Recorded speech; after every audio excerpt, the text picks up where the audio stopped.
Trading और investing in stock market is subject to market risk. Share market में trade या invest करना बाजार जोखिम के अधीन होता है।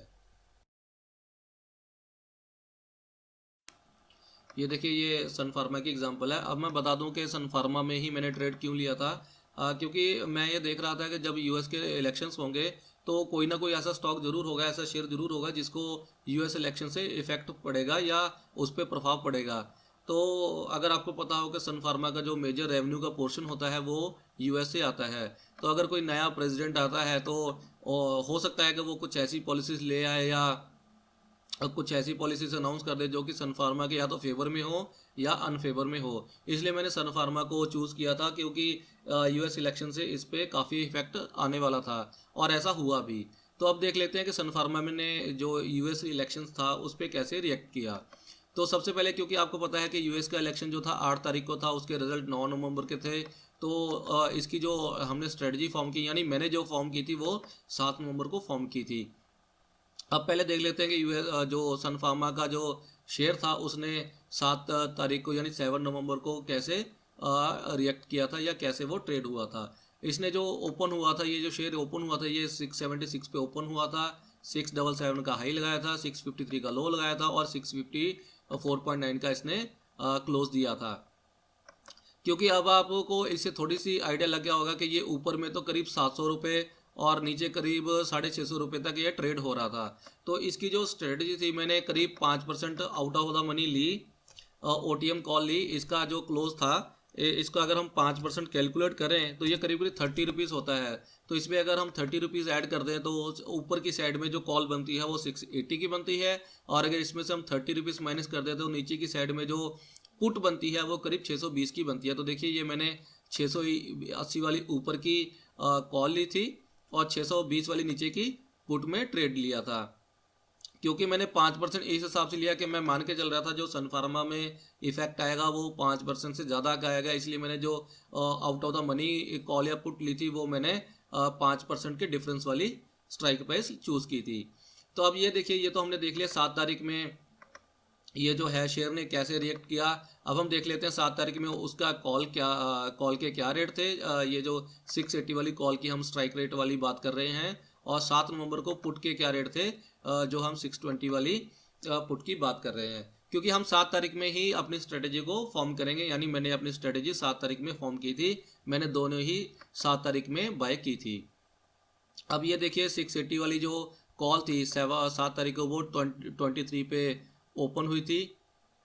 लो इसने 16.5 का लगाया था और ये क्लोज हुई थी 17 पे। इसी तरीके से पुट जो है वो 12 पे ओपन हुई थी, 8 रुपये का लो लगाया था और 11 रुपये पे क्लोज हुई थी। जैसे कि मैंने आपको बताया कि जब भी हम ये जो कॉल और पुट एक साथ बाय करते हैं तो जब भी हम कॉल बाय करेंगे तो या तो कॉल हाई पे होगी, पुट लो पे होगी। अगर पुट बाय पहले बाय करेंगे तो पुट हाई पे होगी और कॉल लो पे होगी, या दोनों बराबर भी ऑलमोस्ट बराबर भी हो सकते हैं। ये देखिए, अगर हम ये बात करें कि अगर हमने कॉल 7 तारीख में पहले बाई की थी तो ये 23 रुपये पे कॉल थी और उसका जो लो था पुट का वो था 8 रुपये पे। तो अगर हम इस तरीके से बाय करें, पहले हम कॉल को बाय कर लें और साथ ही हम पुट को बाय करें। मैं आपको फिर बता दूं, जब मैं ऐसे ट्रेड लेता हूं तो मैं वेट नहीं करता, मैं दोनों चीज़ें साथ में करता हूं। मतलब अगर मैंने कॉल 23 पे बाय की है तो इमीडिएटली जो भी पुट का रेट होगा मैं उसे बाय करूंगा, मैं वेट नहीं करूंगा। इसका रीज़न मैं आपको पहले बता चुका हूं कि हो सकता है बाद में पुट के रेट बढ़ जाएं। तो इसी तरीके से अगर मान लीजिए मैं पहले पुट बाय करता हूं तो 12 रुपये पे हम पुट को बाय करेंगे क्योंकि ये इसका हाई था, और लो था जो ये कॉल का वो था 16 रुपये 50 पैसे। उम्मीद कर रहा हूँ कि आपको क्लियर हो गया होगा। मैं थोड़ा तेज़ी से बात कर रहा हूँ क्योंकि मैंने यही सेम एग्जांपल आपको जो है बहुत ही डिटेल में निफ्टी में समझा दी है। तो सेम स्ट्रेटजी यहाँ पे हम फॉर्म कर रहे हैं। मान लीजिए 23 रुपये हमने जब कॉल यहाँ लगाया इसको बाय कर लिया और इमीडिएटली हमने पुट को 8 रुपये पे बाय कर लिया, जो कि मैंने किया था। ये देखिए, इसकी कॉस्ट आई है 31 रुपये 5 पैसे। इसी तरीके से मान लीजिए कि आपने पहले पुट बाय कर ली, उसके बाद आपने सॉरी ये पुट बाय कर ली और उसके बाद आपने कॉल बाय करी। इस तरीके से आपकी जो कॉस्ट आई वो 28.5 रुपये आई। तो हम हमेशा हायर वाली कॉस्ट मान लेते हैं कि ये इस पर हमने बाय किया होगा। अब हम देख लेते हैं कि जब इसका रिजल्ट था उस वक्त इसने कैसे रिएक्ट किया था, अपनी कॉल ने कैसे ट्रेड हुई थी या कैसे वो मूव हुई थी शेयर प्राइस के साथ। तो ये देखिए, पहले हम 8 तारीख को देख लेते हैं, जब यूएस के जो इलेक्शंस हुए थे तब इसने कैसे रिएक्ट किया था। कॉल ओपन हुई थी 18 रुपये 15 पैसे पे, लो लगाया था 12 रुपये का, क्लोज हुआ था 13 रुपये, यानी ये पिछला जो क्लोज था 17 रुपये के आसपास ही ये ओपन हुआ था। और मतलब इसमें कुछ मेजर मूवमेंट नहीं आई थी 8 तारीख में जब इसके इलेक्शन थे। दूसरा, पुट ने कैसे बिहेव किया था। पुट ओपन हुई थी 22 रुपये पे, इसका पिछला क्लोज 11 रुपये का था, तो ये तो डबल ओपन हो गई थी। 22 रुपये पे ओपन हुई थी, 10 रुपये का लो लगाया था और ये क्लोज हुई थी 20 रुपये पे।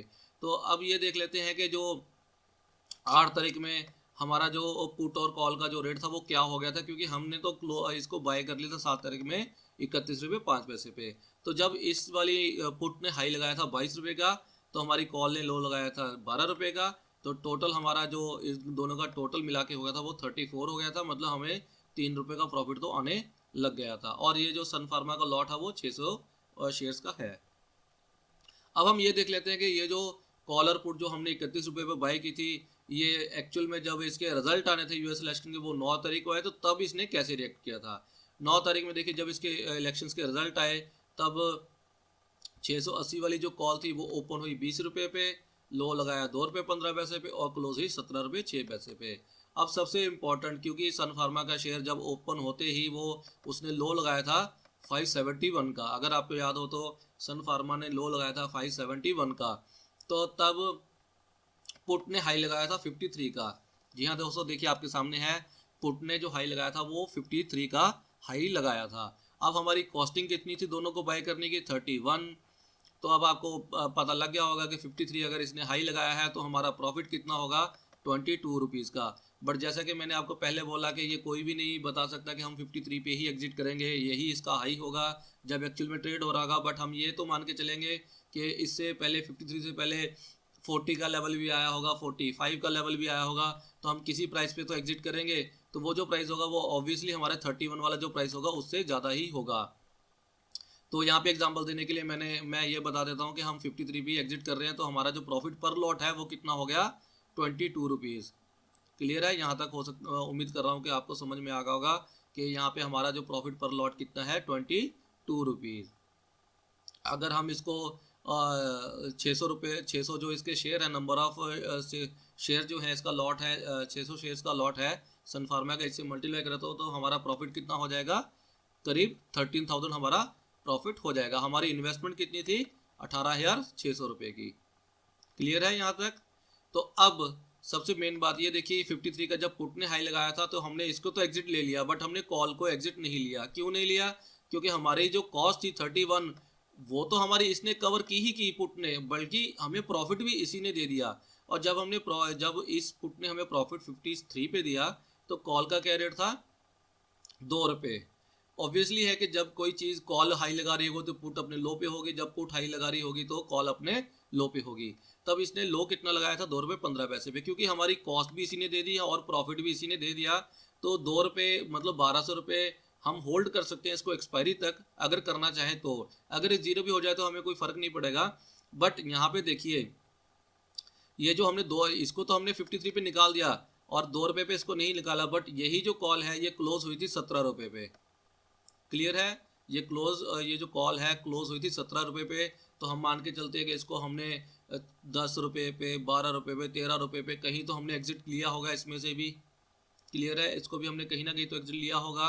तो मान के चलिए हमने इसको 17 पे निकाल दिया है, तो इसमें भी हमारा प्रॉफिट हो गया 10,200, 600 से मल्टीप्लाई करके टोटल प्रॉफिट हो गया 23,520 और हमारी कॉस्ट थी 18,630 की। और हमारी जो प्रॉफिट, ये सिर्फ प्रॉफिट की बात कर रहा हूँ, 23,520, कॉस्ट तो इसके अलावा है। क्लियर है, तो ये है हमारी स्ट्रेटजी। अब दोस्तों इस वाली स्ट्रेटजी में एक चीज़ का आपने ध्यान रखना है कि यहाँ पे तो दोनों ही एग्जांपल, जो मैंने निफ्टी वाली एग्जांपल ली है या सन फार्मा वाली एग्जांपल ली है, उसमें तो सिर्फ एक ही कंपोनेंट या एक ही पार्ट ने हमारा जो कॉस्ट रिकवर कर दी और प्रॉफिट भी दे दिया। बट कभी कभी ऐसे केसेस भी हो सकते हैं कि जब आपकी ये जो कॉस्ट है वो दोनों को मिला के प्रॉफिट दे रही हो, कोई भी एक प्रॉफिट में ना आ रही हो।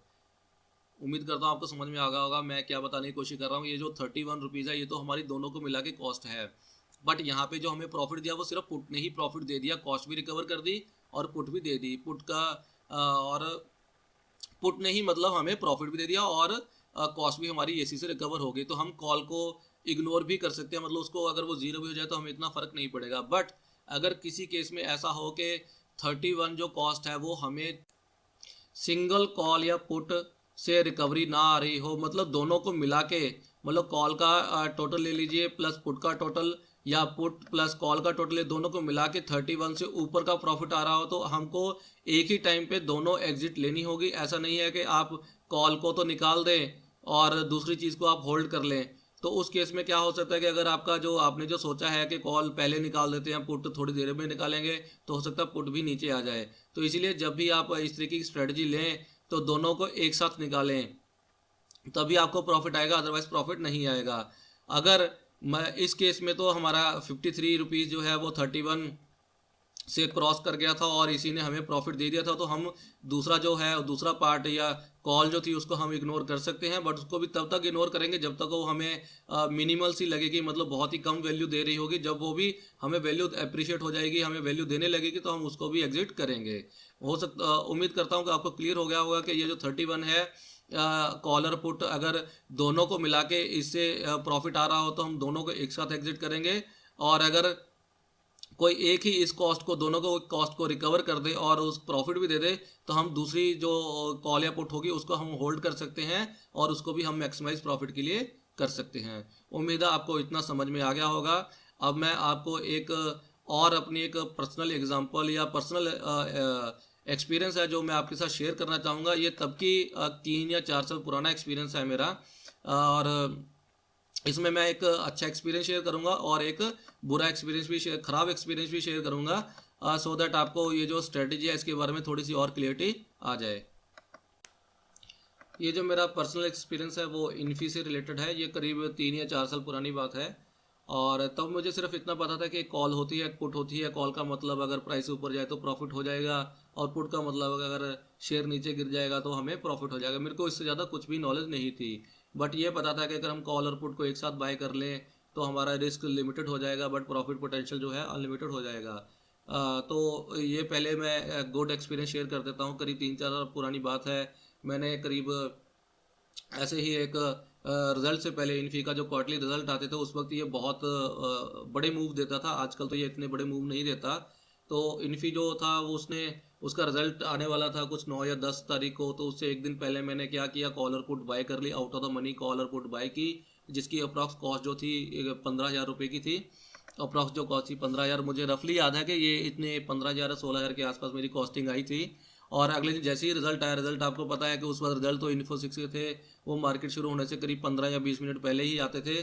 तो जब मार्केट ओपन हुई तो करीब ओपन होते ही ये इन्फोसिस करीब 10-15% बढ़ गया था, और मुझे जो प्रॉफिट आया था, सिर्फ प्रॉफिट, कॉस्ट नहीं, कॉस्ट की बात नहीं कर रहा, कॉस्ट तो मैंने 15,000 लगाई थी, सिर्फ प्रॉफिट प्रॉफिट सिर्फ शायद कॉल ही थी जो 15-20% बढ़ गई थी, मतलब शेयर बढ़ गया था 15-20%, उसकी वजह से जो मुझे प्रॉफिट हुआ था 30,000 का एक ही लॉट में हो गया था।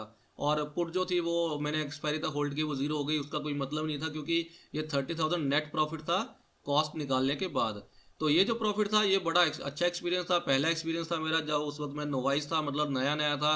तो मेरे को लगा यार ये तो, इसके अलावा तो हमें करना ही कुछ नहीं है, ये तो साल में 4 बार रिजल्ट आते हैं इन्फोसिस के, हम सिर्फ किसी शेयर में ट्रेड नहीं करेंगे या कुछ और ट्रेड नहीं करेंगे, सिर्फ एक साल में 4 बार ट्रेड करेंगे, कैपिटल कुछ 4-5 लाख रुपए लगा देंगे और उसको हम इस तरीके से डबल कर लिया करेंगे। तो मेरे मन में यही था कि हम इस तरीके से ट्रेड करेंगे, और ऐसा एक्चुअली में मैंने किया भी।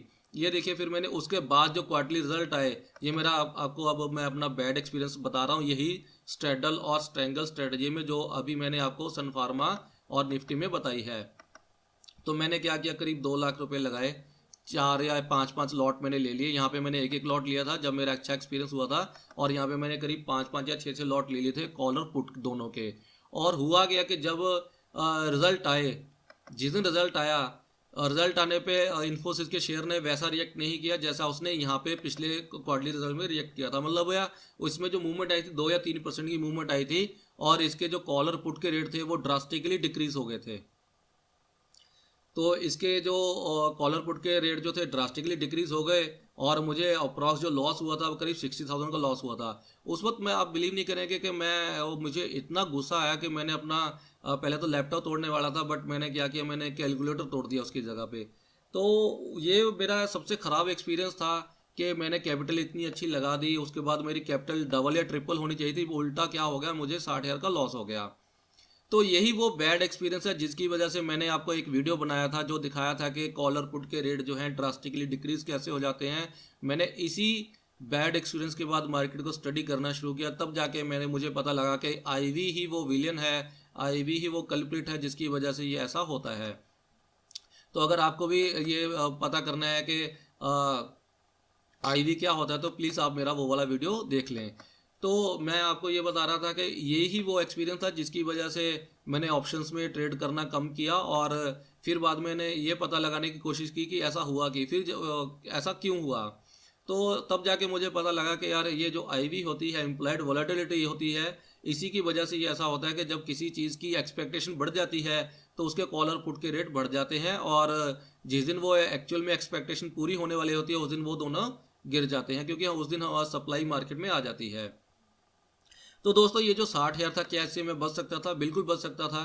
आपको मैं ये भी बता देता हूँ कि इससे बचा भी जा सकता था कि जब ये मैंने एक दिन पहले कॉलर पुट बाय की, तो मैंने करीब 5-5 लॉट बाय किए थे, जैसा मैंने आपको बताया। जब मैंने ये बाय किए तब मैंने अर्ली मॉर्निंग में ही एक दिन पहले बाय कर लिए थे, बट जैसे जैसे डे की ट्रेडिंग बढ़ती गई, जैसे जैसे हमारी ट्रेडिंग स्टार्ट हुई, यानी करीब 9:15 बजे ये बाय कर लिए थे, उसके बाद जैसे टाइम बढ़ता रहा तो कॉलर पुट के रेट भी बढ़ने स्टार्ट हो गए। तब मुझे ये नहीं पता था कि कॉलर पुट के रेट क्यों बढ़ रहे हैं। एक्चुअली वो इंडिकेशन था कि मुझे एग्जिट ले लेना चाहिए था, बट मैंने एग्जिट नहीं लिया, और जो 3:30 बजे से पहले जो मेरा प्रॉफिट था, एक दिन पहले रिजल्ट से एक दिन पहले, वो 9,000 हो चुका था।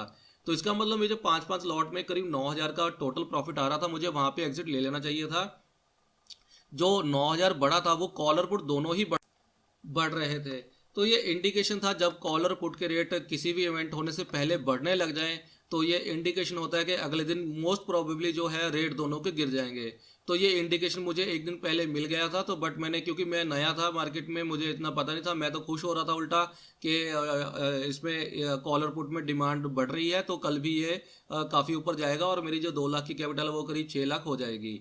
बट ऐसा हुआ नहीं, क्योंकि वो इंडिकेशन था। अगर मुझे उस वक्त इम्प्लाइड वॉलेटिलिटी के बारे में पता होता या मैंने कहीं से पढ़ा होता तो शायद ये 60,000 लॉस ना हुआ होता, उल्टा मैं 9,000 के रिजल्ट से एक दिन पहले एग्जिट ले लेता। तो ये एक्सपीरियंस शेयर करने का लॉजिक सिर्फ इतना था कि आपको ये बता पाऊँ कि ये जो मैंने स्ट्रेटजीज यहाँ पे शेयर की हैं इसमें लॉस भी हो सकता है, बट इससे बचने का एक तरीका भी मैंने आपको बताया कि अगर जब भी आप इसमें एक दिन पहले, इवेंट से एक दिन पहले अगर आप कॉलर पुट दोनों बाय करें और दोनों के रेट अगर बढ़ने लग जाएं और आपको प्रॉफिट आना शुरू हो जाए तो आप प्लीज़ एग्जिट ले लीजिए, उसको होल्ड ना कीजिए। हो सकता है कि इम्प्लॉयड वॉलेटिलिटी की वजह से आपको इवेंट वाले दिन वो दोनों गिर जाए, उसकी वजह से लॉस हो जाए। तो ये थी मेरी लर्निंग्स जो मैं आपके साथ शेयर करना चाहता था। उम्मीद करता हूँ कि आपको यहाँ से कुछ सीखने को मिला होगा, और ऐसे ही आप मेरे वीडियोस को देखते रहिए और लाइक करते रहिए, और अ, अच्छे से रहें, अच्छे से ट्रेडिंग करें, और अपने रिस्क को मैनेज करके रखें। और अगले वीडियो में मिलेंगे। Thank you, bye bye.